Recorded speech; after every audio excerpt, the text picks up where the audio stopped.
Eu sabia que o SPY iria chegar no 590 no dia de hoje, que foi exatamente a mínima do dia.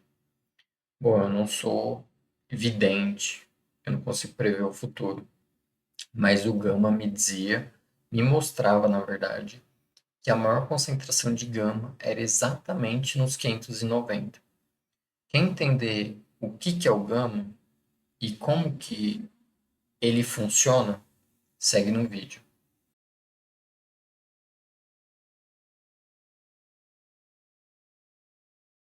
Bom, começando aqui pelo SPY, ele logo no começo do dia, ele tentou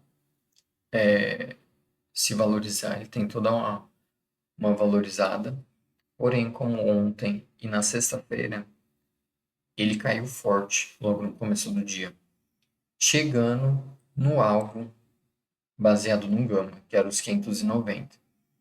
Ele testou uma vez, testou uma segunda vez, e aí foi quando ele deu uma pernada de alta e acabou consolidando nesse range aqui próximo do put suporte, por volta dos 594 dólares.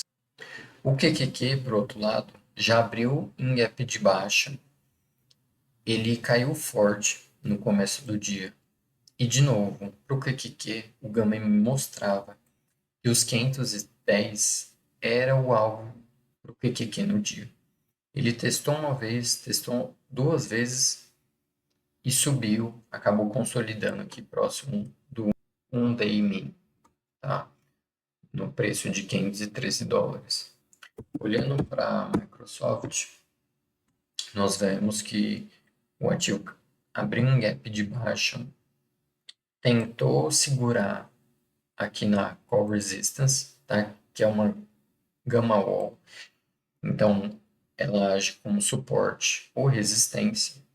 Acabou perdendo esse nível e acabou consolidando nessa faixa de preço de por volta de 397 dólares, que provavelmente era a maior concentração de gama. De novo, não tem coincidência quando a gente está falando de gama e mercado. Um mercado busca a maior concentração de gama, porque é onde o market maker ele atua. São nesses preços. Por isso que a gente vê o mercado indo até eles e tendo algum tipo de reação. Pegando a NVIDIA agora,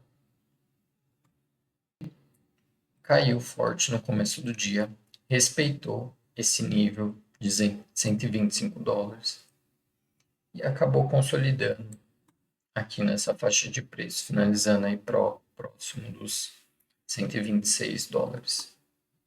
Então agora, dentro da plataforma do MentorQ, que é onde eu tenho os dados detalhados do Gama, eu consigo entender o que o mercado vai fazer, baseado nesses dados. Então aqui a gente tem a concentração do GEX, que seria o Gama, e os strikes, nesse caso do S&P, para o dia de hoje. Tá? Os maiores pontos de interesse para o SPY para o dia de hoje.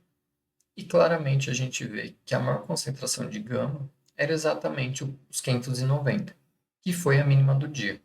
Se olharmos para o QQQ, mesma coisa. 0 DTE, quantidade de gama, strike. E nós vemos aqui nitidamente que os 510, por volta dos 510, era a maior concentração de gama. E como eu acabei de mostrar para vocês, foi exatamente a mínima do dia para o QQQ. E depois ele deu uma consolidada, acabou subindo um pouco na metade, no final do dia de hoje. Então, para resumir, com gama não tem coincidência, não tem subjetividade. Com gama só tem certeza. Porque, como eu comentei, esses strikes são exatamente onde o market maker ele atua. Então ele vai buscar, pode ter certeza que ele vai buscar.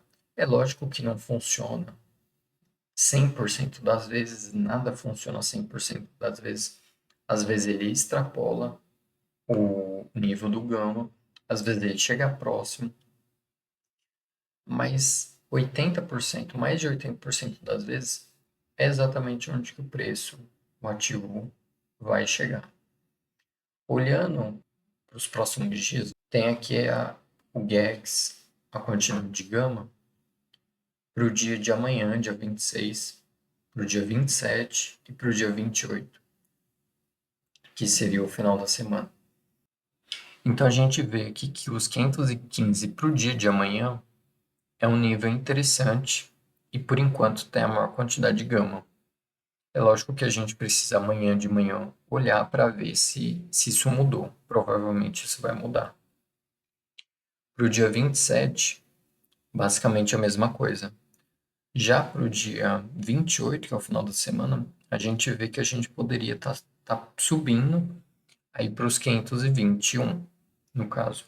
Mas a gente consegue ver que a quantidade de put ainda se sobressai para o QQQ nos próximos dias. Então a gente continua cauteloso em comprar esse mercado.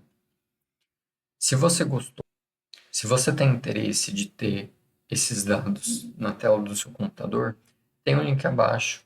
É só acessar lá e fazer a aquisição do serviço do MentorQ.